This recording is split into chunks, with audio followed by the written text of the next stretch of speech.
Ok, alors on se retrouve pour une nouvelle vidéo. Donc aujourd'hui on présente le Bandit 650 de 2005. Donc là, vous pouvez voir un beau bleu un peu électrique. Donc je vais vous présenter la moto et ensuite aller faire un petit essai. Donc, je vais parler de quelques modifs qu'il y a eu dessus. Le guidon, les clignots qui ont été changés. Faire un petit tour. Le phare arrière également qui a été remplacé. Une ligne Scorpion en titane, comme vous pouvez voir. Donc moteur à carbu, 4 cylindres, le Insta du frérot qui prête la moto. Donc là les gars, on est vraiment devant une pépite, vraiment une pépite en A2 pour des petits budgets, quand on commence, quand on sait pas trop vers quoi aller. C'est vraiment une moto incroyable. Donc celle-ci elle a vraiment une belle config, belle couleur. Donc les rétros également sont pas d'origine. Quadlock, voilà. Vous pouvez voir vraiment ce bleu qui est incroyable. Je vais vous montrer tout de suite. Compteur.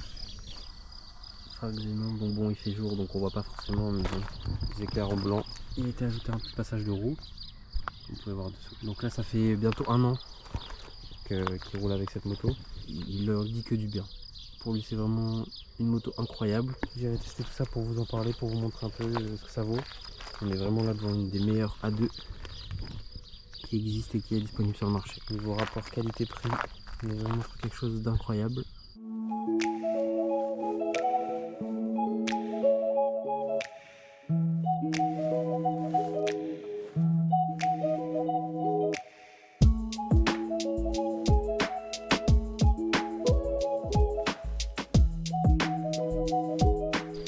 Donc pour cette moto, si jamais vous devez par exemple l'acheter en A, faire un switch en A2, c'est franchement, donc pour comparer, moi j'ai eu CBF 600N injecteur, donc par exemple pour la brider, faut payer le boîtier, les pièces, alors que pour celle-ci, il y a juste à acheter des, j'ai plus le terme exact, mais des chapeaux de carbu à mon avis. C'est une pièce qui coûte moins de 100 €. Les papiers également, c'est vraiment abordable. C'est pas un très gros budget. Et donc on va se retrouver tout de suite sur la route pour voir un peu ce que ça donne. Beau test du coup après la petite présentation. Donc on part sur le Bandit 650. On fait un petit test. Donc du coup, à mon avis, les gars, on va être vraiment sur la meilleure moto A2 du marché. Et je pèse mes mots.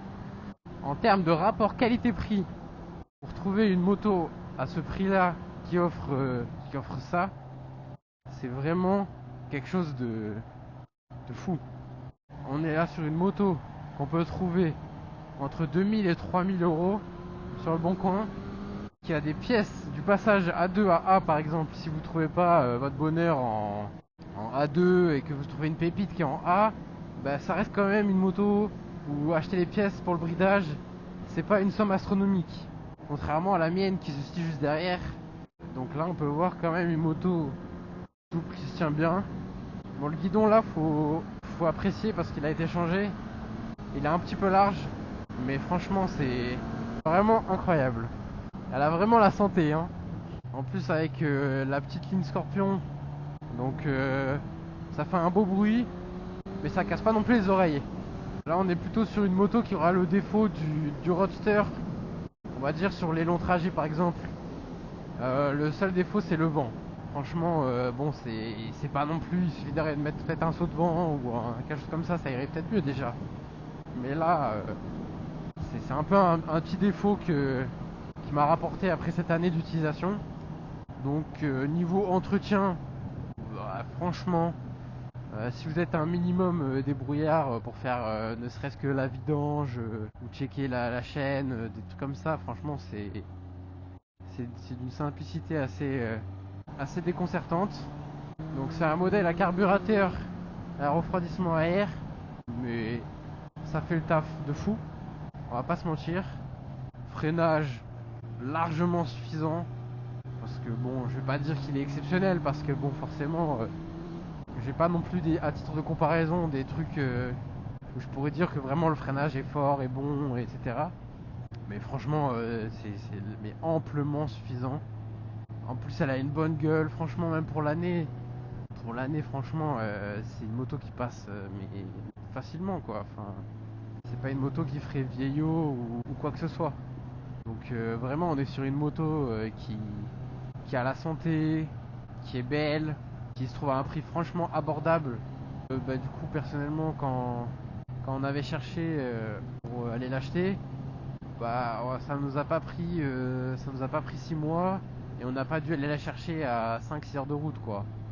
Enfin, si on veut vraiment, ça se trouve, faut être un petit peu patient, on sait jamais, c'est comme tout, une annonce, tout ça, mais franchement c'est une moto géniale quoi. Avec un beau petit bruit, qui se tient franchement bien, même dans les virages et tout, c'est pas une sportive mais bon ça reste quand même bien. Le guidon droit il fait un peu une position agressive. Moi j'ai pas mis de guidon droit donc là je le sens vraiment quand même, ça fait plus agressif plus sur l'avant alors que ça reste un roadster. C'est pas une position de sportive hein. Mais ça fait plus agressif, ça donne plus envie d'attaquer. Eh bien, merci à tous d'avoir regardé la vidéo. Si elle vous a plu, n'hésitez pas à vous abonner, à partager, à liker. Franchement, ça fait toujours plaisir. Et nous, on se retrouve bientôt pour de nouveaux tests de moto. Allez, ciao!